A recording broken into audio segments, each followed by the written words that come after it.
За hi guys, A2 plus буюу pre-intermediate level маань хамгийн сүүлийн хичээл. Энэ хичээлээ үзээд бид нэр B1 буюу intermediate level руугаа level-ийн хичээлүүдийг үзэж эхэлнэ. За өнөөдрийн үзэх хичээлийн нэр бол adverb. Adverb гэдэг нь за яг одоо ингэ орчуулж мэдэхгүй тайлбарлаад явчих. Adverb of frequency дөрвөн янзын adverb байгаа. Adverb of frequency гэдэг нь давтамжийн adverb буюу хэрэг давтамжтайгаар одоо тэр тухайн үйлдэлүүд маань хэлдэг болохыг хийгддэг гэдгийг илэрхийлнэ. Our teacher checks on us hourly. Багш маань цаг болгон биднийг шалгадаг. We hold a meeting monthly. We hold a meeting monthly. Бид нэр сар бүр уулзалт зохион байгуулдаг. We take a vacation at least once annually. Annual гэдэг нь бол нэг жил тутамд гэсэн үг. За тэгэхээр бид нэр жил болгон ядаж нэг удаа аяллаар явдаг. I usually shop for groceries on Saturday morning. Usually гэдэг маань adverb нь байна. He is often late for work. Often. We seldom see John. Бид нэр John-ыг хаардаг. My dentist told me I should floss twice daily. Daily гэдэг нь frequency нь тий өдөр тутамдаа өдөр бүр гэсэн утгатай. За дараачих нь харъя. Adverbs of degree. За хэрэг гэдгийг нь хэлж өгдөг. Extremely гэвэл маш их гэсэн үг тий. The water was extremely cold. Quiet гэдэг нь ер нь бол их гэсэн үг. The movie is quite interesting. Ер нь дайчгүй нилээн гэсэн утгатай. Just гэдэг нь he was just leaving гэхээр дөнгөж явж исэн. Эсвэл зүгээр л явж исэн. Almost гэдэг нь бараг л гэсэн утгатай. She has almost finished. Тэр бараг л дуусчихсан байна. Very гэхээр маш их гэсэн үг. She's running very fast. Too гэхээр хэтэрхийх гэсэн үг. You are walking too slow. Чи хэтэрхий удаа алхаад байна. Enough хангалттай гэсэн. You're running fast enough. Буюу чи хангалттай хурдан гүйж байна. За тэгэхээр adverbs of degree буюу хэрэг гэдгийг хэлж байгаа. Adverbs of manner. За энэ их утга учиртай. За бид нэр тэмдэг нэрээр noun буюу нэр үгийг тодтогддог тий. За энэ эмэгтэй бол smart, ухаантай, pretty, хөөрхөн, tall, өндөр, like, тэгэл хүнийг одоо ингээд хүнийг ч юм уу ямар нэг зүйлийг тийм ийм гэж гаднах байдал одоо зан гаран шингаар нь тодорхойлдог бол adverb нь хүнийг биш тухайн хүний үйлдэлийг тэр гоё тэгдэг эсвэл тэр маш ууртайгаар харсан, маш чангаар инээсэн, маш гоёор бүжгэлсэн буюу тухайн үйлдэлийг тодтогдог тэмдэг нэр буюу adverb үүсгэе гэсэн. За энэ юу гэсэн үг вэ гэхээр тэгэхээр эхлээд энийг харах юм байна.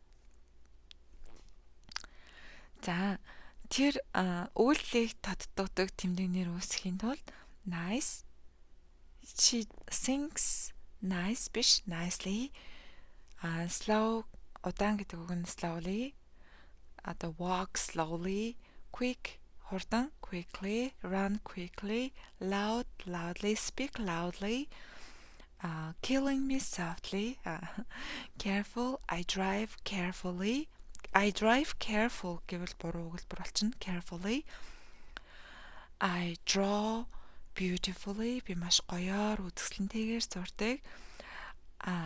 I shout angrily. Би маш уртагаар ойролдог ч юм уу тий. За энэ дотроо дөрмийн бусаар хувирдаг гэж байна. Goodly гэж байхгүй. I did goodly биш. I did well. Сайн гэдэг нь үйл үгийг тодтогоод ирэхээр you did well гэдэг ч юм уу. Fastly гэдэг үг байхгүй. She ran fast. Hardly гэдэг үг байхгүй. Work hardly, smart биш. Work study hardly гэж байхгүй. Study hard, work hard гэж байгаа. Earlyly гэдэг үг байхгүй. I wake up early биш те. Late. За lately гэдэг үг байгаа. Гэхдээ энэ сүүлийн үед гэсэн үг. Тэгэхээр үйлдэлийг тодорхойлох гэж бол late нь late хэвээрээ байдаг. I wake up late. Биш late. I wake up late. John comes to work late. Okay? За ингэж тодорхойлдог байгаа. Энэ нь adverbs of manner шүү за. За he swims well. He ran quickly. She spoke softly. James coughed loudly to attract her attention. He plays the flute beautifully. He ate the chocolate cake greedily. Greedy гэдэг нь шуналтай гэсэн үг. Тэр шоколадтай кейкийг шуналтайгаар ийдсэн. Тэр бишгүр хөгжмийг маш үзэсгэлэнээр тоглосон. James маш чангаар ханиалгаж түүний анхаарлыг татсан. She spoke softly. Тэр эмэгтэй маш зөөлнөөр ярьсан. He ran quickly. Тэр эрэхтэй маш хурдтайгаар гүйсэн. He swims well. Тэр сайн усан цэлдэг. За эдгээр нь adverbs of manner юм байна. За level ахаад эхлэхээр бид нэр I drink coffee. I swim at the pool гэхээр болоод ерөнхийдөө маш ихээр багаар ч мөн гэж илэрхийлж эхэлнэ. За эдгээр өгнүүдэд маш их ашиглагдана. I mostly би хөвчлэн гэсэн үг тий. Only I can tell you the answer to the question. Only гэдэг нь зөвхөн гэсэн үг нь бас focusing adverb юм байна. За generally ерөнхийдөө largely маш томоор mainly бас ерөнхийдөө simply энгийнээр particularly тодорхойгоор зөвхөн энэ тодорхойгоор notably анзаарч харахад primarily chiefly especially буюу онцгойлон ялангуяа гэсэн mostly гэдэг нь хвчлэн гэсэн. Here are some examples of how we can use these adverbs. He especially likes to holiday in Spain. Тэр ялангуяа Спанд амралтаа өнгөрүүлэх дуртай. Many people didn't go to the party, most notably Eddie. За маш олон хүмүүс тэр үтгчлэгт очиагүй хамгийн сонирхолтой бүр ингээд дурдахуйц Eddie. They were mostly people I had never met before. Тэнд ихэвчлэн миний урд нь уулзч үзээгүй хүмүүс байсан. He generally doesn't like to meet new people. За тэр ихэвчлэн тэр ерөнхийдөө шинэ хүмүүстэй уулзах дуртай биш ээ гэсэн өгүүлбэрүүд байна. Adverbs of certainty. За энэс маш их ашиглагддаг. Definitely, surely гэдэг нь ижлэгэн утгатай бүр яг л тэгсэн гарцаагүй тэгсэн гэсэн утгатай. Probably гэдэг нь тэгсэн байх магадaltaй. He's probably in the park. Тэр паркт буюу цэцэрлэгт хүрээлэнд байх магадaltaй. He is certainly a smart man. Тэр одоо ухаантай залуу гэдэг нь ойлгомжтой байна. Probably, definitely, undoubtedly гэдэг нь эргэлзэх зүйлгүйгээр хэсэг. Undoubtedly, Winston Churchill was a great politician. Winston Churchill сайн улс төрч байсан гэдэг нь эргэлзэхэргүй зүйл юм аа гэж байна те. Certainly, surely. За ингэж ашигладаг байгаа. Adverbs of frequency. My mom always smiles. Ээж маань үргэлж инээдэг. Focusing adverb. I just wanted to ask you what you thought.